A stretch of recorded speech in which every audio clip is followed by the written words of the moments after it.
મારા વાલા પ્રિયો, તમે કેમ છો? આજે તમે સ્વસ્થ છો ને? શું તમે બધા ખુશ છો?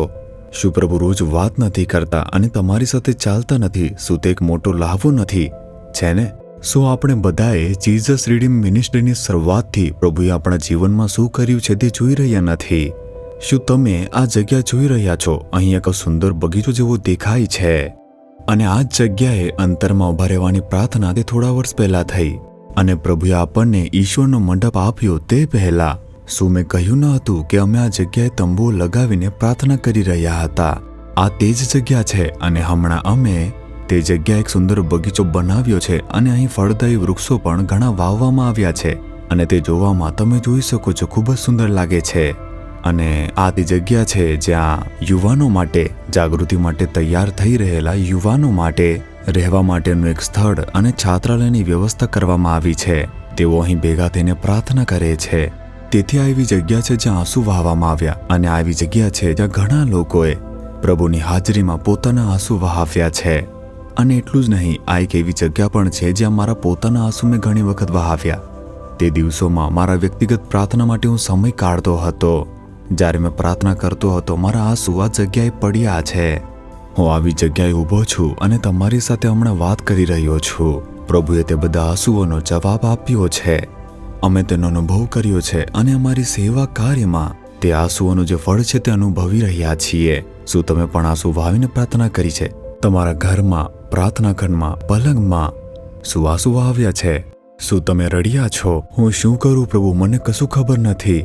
કેવળ તેવી રીતે રડવું નહીં, પરંતુ પ્રભુની હાજરીમાં આંસુ વહાવવું જોઈએ. હાના ખાધા વગર રડી, પલંગ ભીજવતી રહી, પરંતુ તેનો કોઈ ફાયદો ન હતો.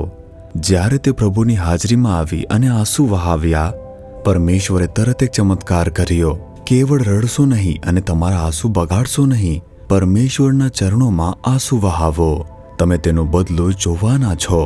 અમે અમારા સેવા કાર્યમાં તે જોઈ રહ્યા છીએ.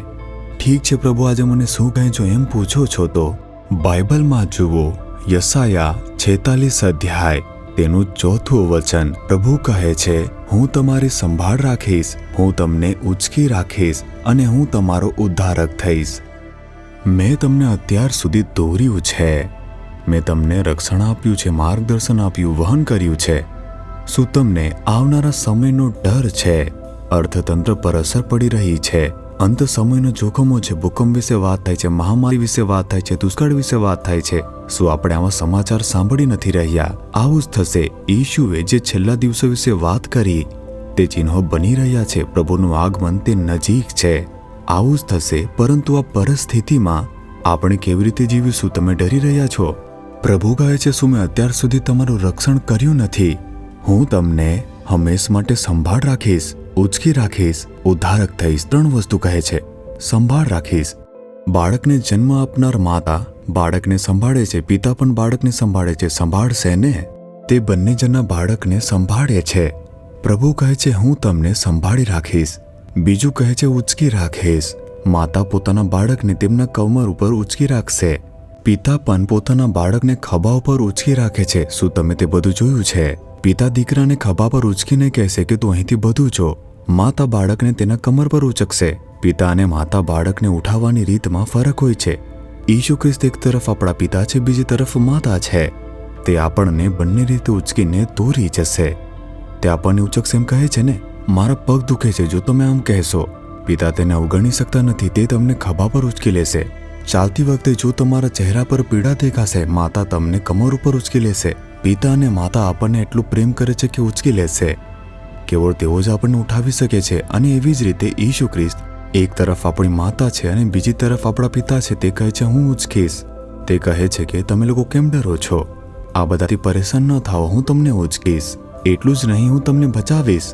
તમારા માર્ગે કોઈ પણ પ્રકારનું નુકસાન આવવા દો, આર્થિક સમસ્યા આવવા દો, દુકાળ આવવા દો, મહામારી આવવા દો, ભૂકંપ આવવા દો, સમુદ્રને ગર્જના કરવા દો, હું તમને બચાવીશ. શું હું તારા માટે જવાબદાર નથી? આમ પ્રભુ કહે છે. તું જે વાતો તું સાંભળે છે, જે ઘટનાઓ થવાની છે તે બનશે. તેનો કોઈ પણ ઇનકાર નથી.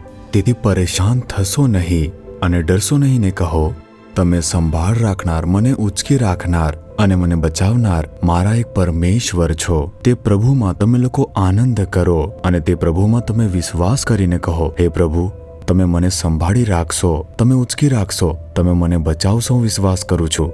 તમે મને અંત સુધી બચાવશો અને માર્ગદર્શન આપશો. તમારા જીવનની કોઈ પણ પરિસ્થિતિ તમને નુકસાન પહોંચાડી શકશે નહીં, તેમાં તમે વિશ્વાસ કરો અને ચમત્કારને જોશો. તમારે શા માટે ડરવું જોઈએ? ચિંતા ન કરો.